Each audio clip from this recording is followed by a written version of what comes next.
Baik, Bu Alvira lanjutkan terkait dengan pembelajaran pembelahan meiosis. Nah, pada pembelahan ini juga disebut dengan pembelahan reduksi, yaitu pembelahan sel dengan jumlah kromosom diploid 2N kemudian menghasilkan 4 sel anakan dengan jumlah kromosom haploid atau N. Pembelahan ini terjadi pada proses pembentukan kelamin atau pembentukan sel gamet. Pembelahan meiosis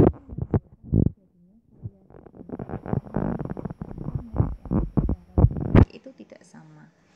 Nah, pembelahan meiosis ini terjadi pada dua tingkatan, yaitu meiosis 1 dan meiosis 2. Meiosis 1 itu ada profase 1, metafase 1, anafase 1, dan telofase 1. Ya, sama juga dengan meiosis 1, di meiosis 2 ada profase 2, metafase 2, kemudian anafase 2, dan telofase 2. Nah, sebelum dilakukan pembelahan, maka dilakukan proses persiapan. Ya, sama dengan mitosis tadi, ada fase interfase atau tahapan persiapan untuk melakukan pembelahan. Persiapannya berupa penggandaan DNA sama ya, dari satu salinan menjadi dua salinan. Kemudian di interfase akhir DNA siap dikemas menjadi kromosom. Oke, kita masuk ke fase pembelahan, yaitu di profase yang pertama. Nah, profase ini dibagi menjadi beberapa tahap. Ya, biasa disingkat dengan lezipadidae, leptoten, zigoten, pakiten, diploten, kemudian diakinesis. Leptoten atau leptonema. Ya. Di sini benang kromatin mulai memadat menjadi kromosom. Kemudian dilanjutkan dengan penggandaan kromosom, ya, dari satu kromosom menjadi dua kromosom. Mohon maaf, dari satu kromatid ya, ini membentuk kromatid kembarannya. Jadi ini ada dua kromatid atau sama halnya dengan penggandaan kromosom. Kemudian di fase berikutnya di zigoten, kromosom homolog ini bergandengan menjadi bivalen. Kromosom dengan bentuk ya kemudian isi yang sama ini dengan bentuk dan ukuran yang sama ini bergandengan membentuk bivalen, menjadi bivalen atau sinapsis. Sinapsis ini ya antara dua kromosom homolog. Kemudian tahap selanjutnya ada pakinema atau pakiten. Tiap kromosom homolog itu mengganda tapi masih dalam satu ikatan sentromer.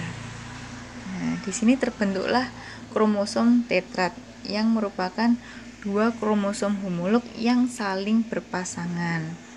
Nah, ini ada sinapsisnya ya, mulai memanjang, dan disinilah mulai terjadi pindah silang atau crossing over.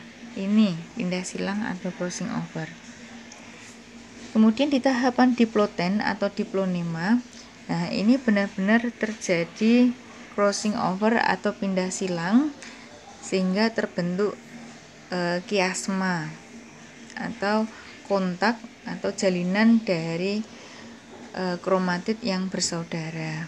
Nah, kemudian kompleks sinapsis ini mulai berkurang, yang tadinya menempel semuanya, nah sekarang mulai berkurang. Kemudian di tahapan profase 1 terakhir ada diakinesis ya.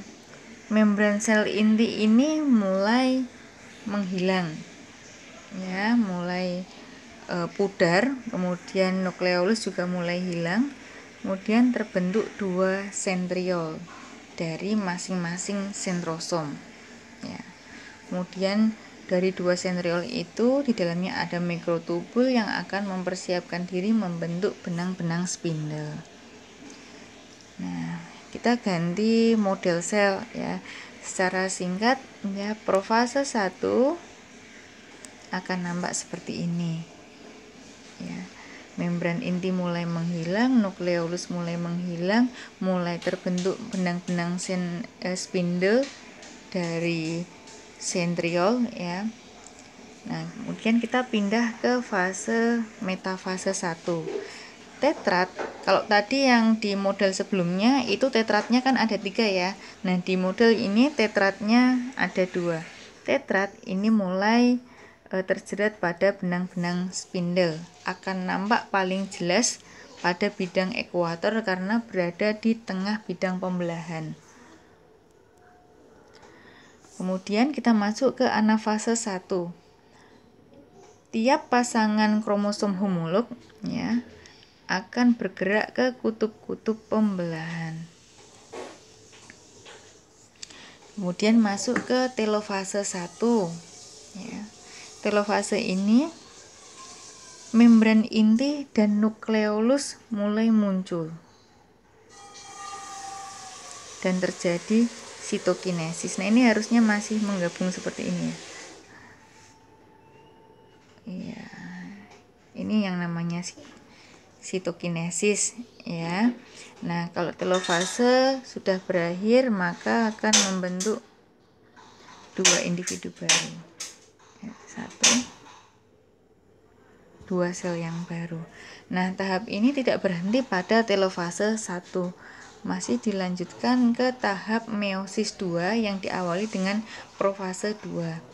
Nah, di profase 2 ya terbentuk 2 sentriol, kemudian membran inti dan nukleolus mulai menghilang. Kromosom terjerat pada benang spindle. Nah, ini peralihan ke metafase atau prometafase. Kromosom mulai terjerat pada benang spindle yang dibentuk dari sentriol. Gitu ya. Kemudian metafase 2, kromosom berada pada bidang ekuator. Nah, sekarang sudah ada 2 sel.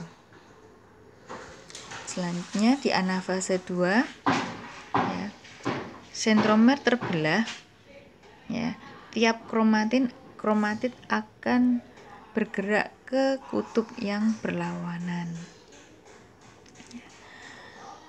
Bisa Anda amati yang namanya anafase pasti yang kromosom itu akan bergerak ke kutub yang berlawanan. Kemudian telofase ya, kalau telofase itu mulai memisah antara yang awalnya 1 sel menjadi 2 sel. Terjadi sitokinesis. Yang namanya telofase itu harusnya masih bergabung seperti ini ya, ada sitokinesisnya ya. Membran inti dan nukleolus mulai terbentuk ya. Nah, kemudian di telofase terakhir itu mulai terbentuk 2 sel baru.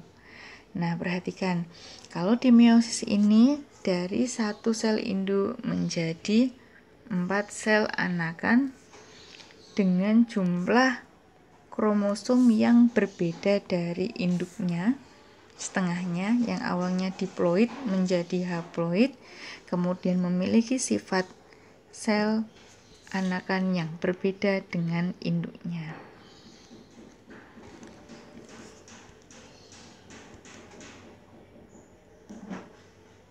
Oke, ternyata ini ini sudah terakhir ya. Nah, ada contoh pembelahan meiosis terjadi pada spermatogenesis, oogenesis, mikrosporogenesis, dan makrosporogenesis. Pada tumbuhan ini mikro dan makrosporogenesis.